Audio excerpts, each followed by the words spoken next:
wisdom, student enrollment. That's what the class of God students enrolling. Supreme wisdom, I study it hard. The study of myself is the study of God. Supreme wisdom, write your letter, get your X. Supreme wisdom, that's what you'll be getting next. Supreme wisdom, some call it the lessons, but I call it life, actual facts, no guessing. Now, here in the Theology of Time lecture series, I'm going to get, if you will, Brother Taz, could you read this slide for us, please, sir? Sure, sure. And I know you have a nice light voice. Could you project all the way back to Sister Vanessa? Theology of Time lecture series, the will, thy will, in the making of God himself. He could not have had a will until he had brains capable of thinking. He was created, self-created from an atom of life.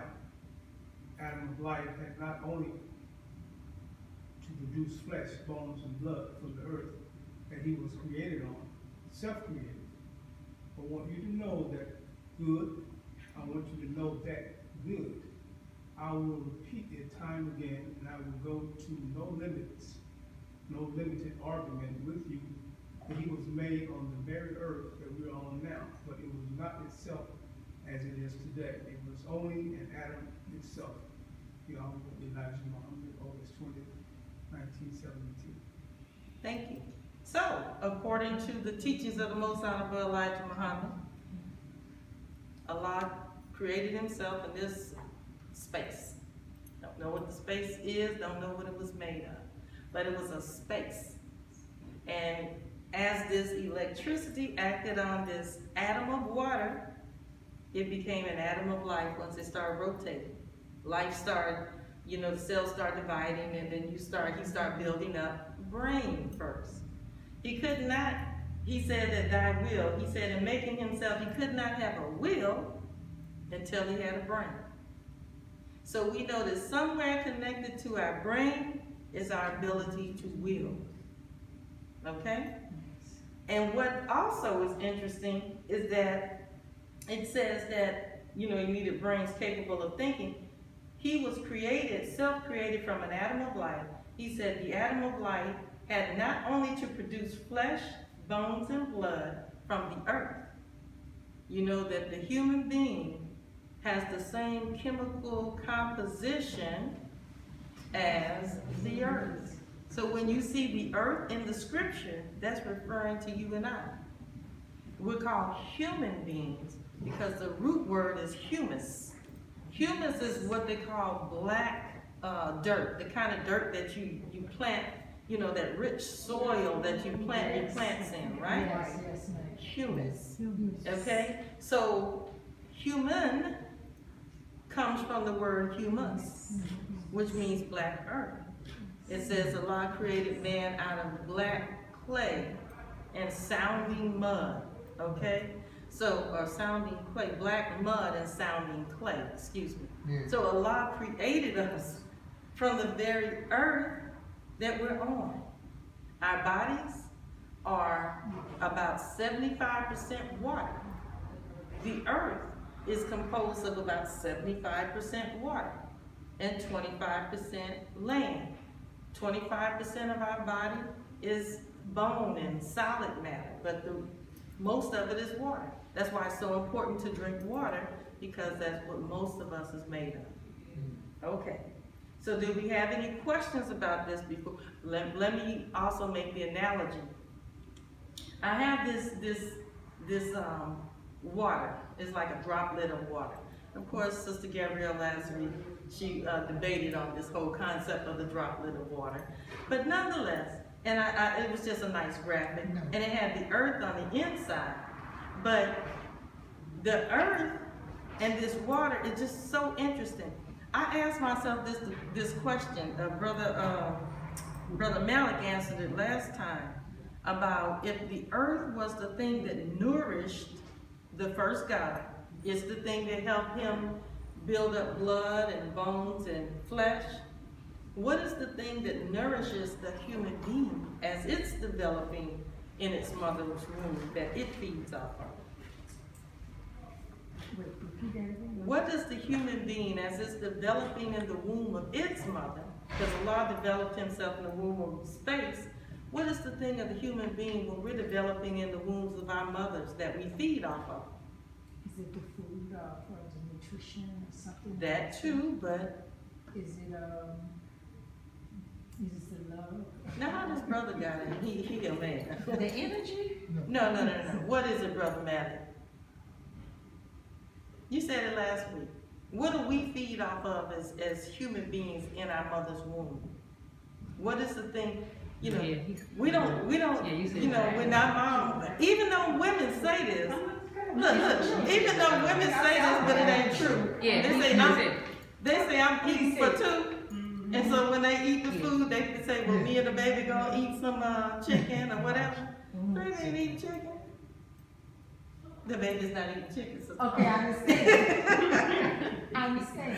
What it goes through your digestive system, and it distributes all the nutrients and minerals and so on and so forth. And then it goes into the placenta.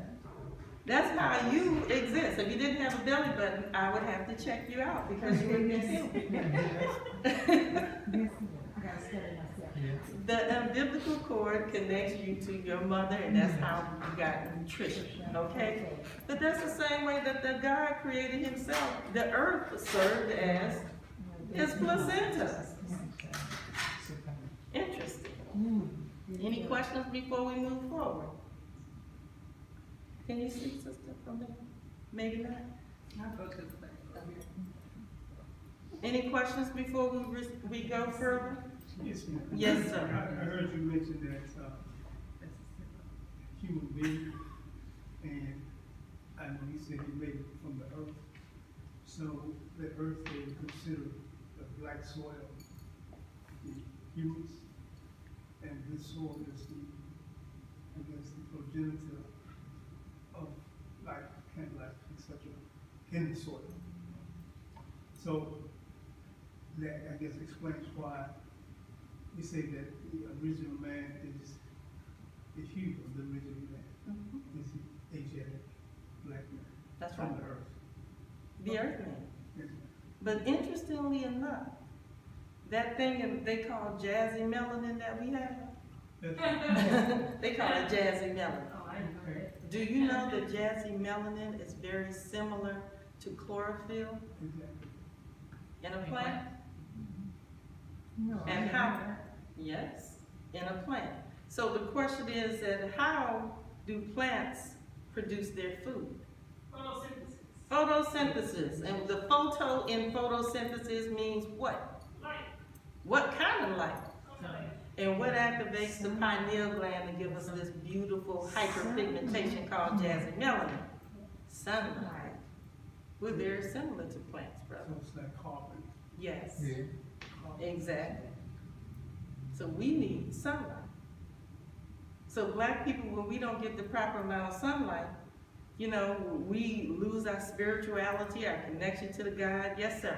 This man, I just want to further add to that point that you make about the sun, you know, the message you're teaching about, in the theology topic about man and why man number 6 as opposed to 1. You about to go ahead and. Oh, no, I'm gonna hold it right there. I'm just playing. Go ahead, I'm playing. So you're gonna steal my thunder, but no. No, ma'am, no, No. I will. No, I want you to go ahead and say it. It's okay, we're gonna still go into Yes, it. ma'am.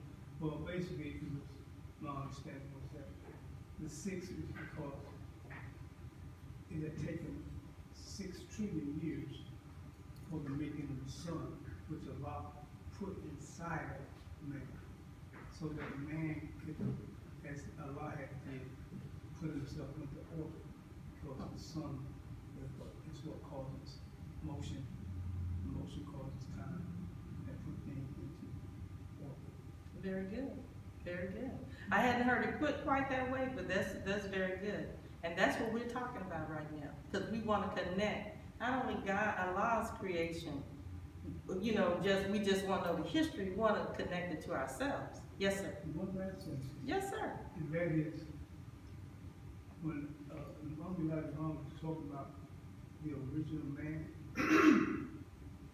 and this self-created man, I think the criteria of distinction need to be made because a lot of our brothers in the East, they don't quite grasp it because they don't realize that he's really talking about, and this message was for the lost found nation. That's right.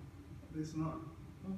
So when you talk about, as he would say, you was a 0 Mhm.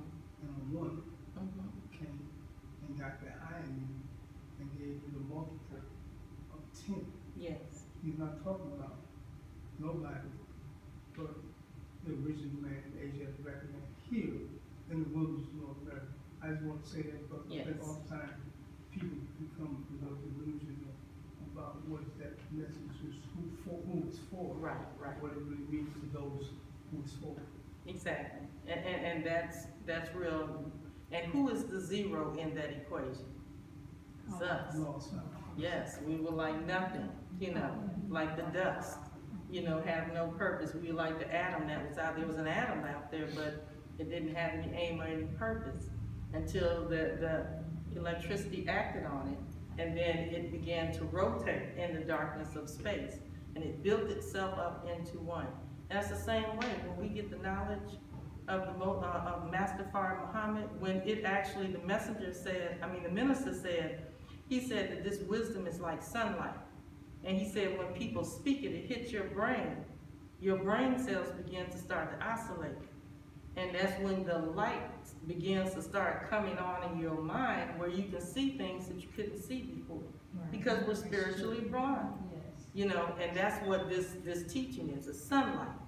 And so when it hits our minds and hits our brains, and our brain cells begin to start oscillating at a fast rate of speed, and then we start rotating, in the darkness of our own minds, and then we can begin to build up until we can bring forth from us things that have been hidden in us, hidden talents, hidden gifts, hidden skills. And that's what these teachings are designed to do, to take a 0 and make us into gods. Supreme wisdom, some call it the lessons, but I call it life, actual facts, no guessing.